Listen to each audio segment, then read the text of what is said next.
While everybody else is talking about impending sanctions on charges for financial fair play breaches, Manchester City does carry on their day-to-day business, and it looks like they're about to sign Elliot Anderson. If you go off the latest and the breaking news from Fabrizio Romano on this subject and this story, then it does look like this is now nailed on Elliot Anderson to Manchester City. All the information and details on this story coming up. Please do get into the comment sections and give me your thoughts on a potential £120 million plus deal that is in the offing for Elliot Anderson to move to Manchester City. Is there ever a world in where a player that has had 2 years experience in the Premier League worth 120 million plus? Wow, is the word I would use for this deal. City want their man and they are hell-bent on getting him. With Manchester United still interested, of course, in Elliot Anderson, and all the talk of Manchester United trying to do everything they can, it seems that Manchester City are always going to be prepared to just do that little bit more. They want this wrapped up quickly. Fabrizio Romano, the latest to talk about this, and when Romano talks, we have to kind of listen, don't we? He has been on top of this alongside the likes of JS Transfers on X as well, talking constantly about this second bid coming in. So the first bid was rejected. That was supposedly in the region of 95 million. Now, the talk is that there is a bid that Nottingham Forest are willing to accept, but it is down to the actual guaranteed fee that the problem was for Marinakis at Nottingham Forest. They want at least over 100 million guaranteed for this. If that is met, then add-ons can come in, so on and so forth, and they can parcel this deal up for 120 plus, because that does look like it is what it's going to take to get this deal done. Romano's latest on this is it's an exclusive from him saying Manchester City to send a new bid for Elliot Anderson, confident to get the deal done. Opening proposal rejected last week. New bid expected soon this week, with Anderson keen on the move to City, and City are pushing. Manchester United remain keen and attentive, but Man City lead the race for Anderson since March and want to get it done. Now, that's, I think, is key in all of this. They are keen to get the deal done and over the line. This was always going to be a push to try and get something finalised and agreed before the World Cup. Of course, Elliot Anderson is over in the States and is not going to be available to do any kind of medical or get this deal done.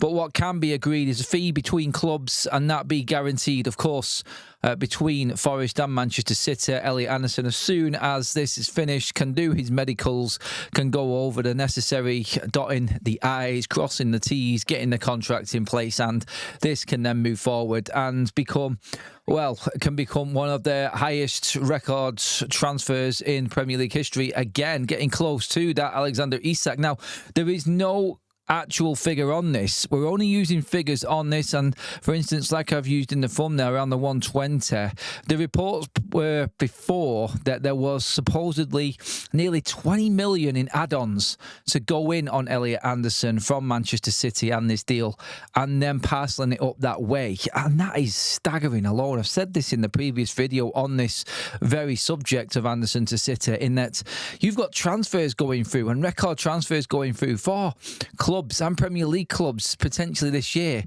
for that fee. These are just add-ons for Manchester City these days.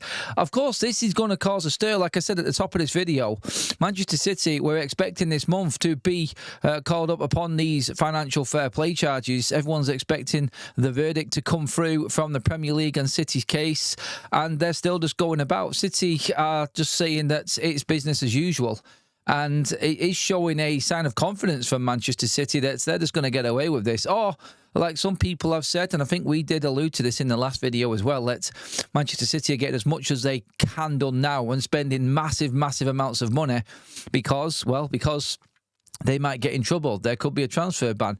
I don't even think that is the case. I really don't. When you look at it, this verdict can be kicked down the road so much in appeals. It could be another 2 years, even after the verdict that's supposedly coming this month, before we actually get to the next stage, because City can appeal and the Premier League can appeal. Both are going to do that, whatever this verdict is this month. So don't expect anything to come from Manchester City's charges anytime soon. And like we said, City do have to carry on. They've got the money.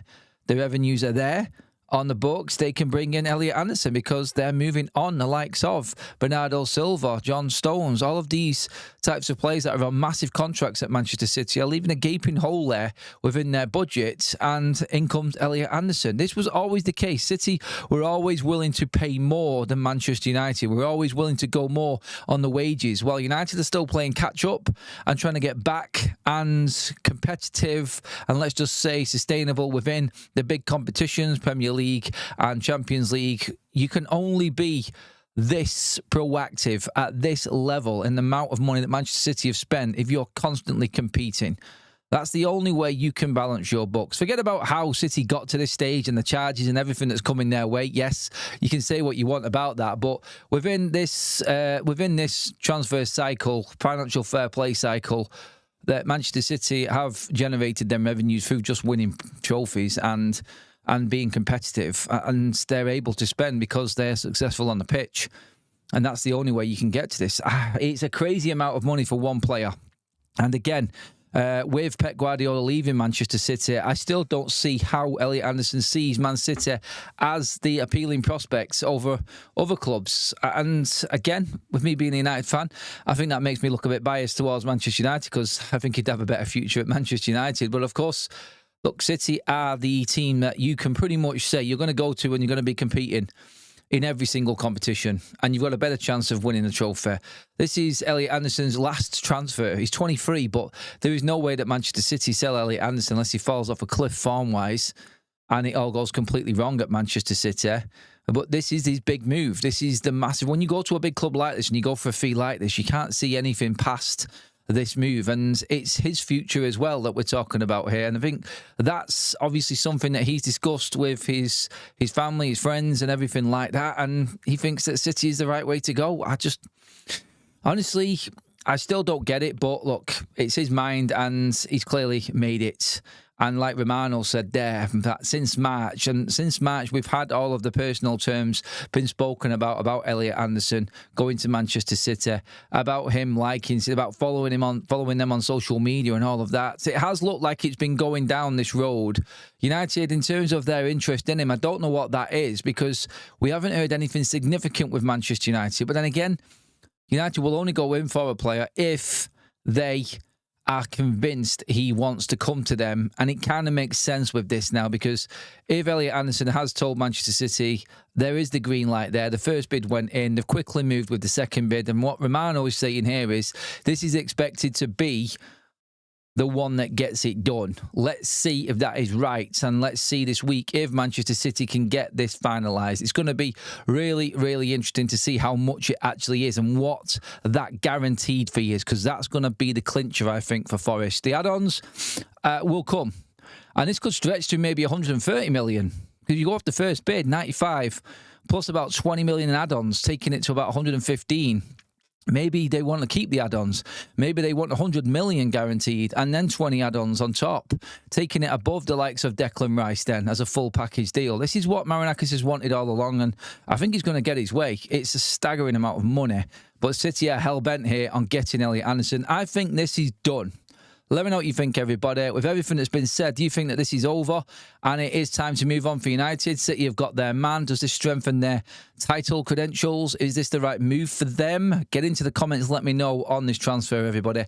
Make sure you do pop a like on the video if you're enjoying the content. And also, make sure that you hit that subscribe button as well. Stay tuned with everything else going on this summer here on Adam FC. And get your comments in. I'll see you all in the next video.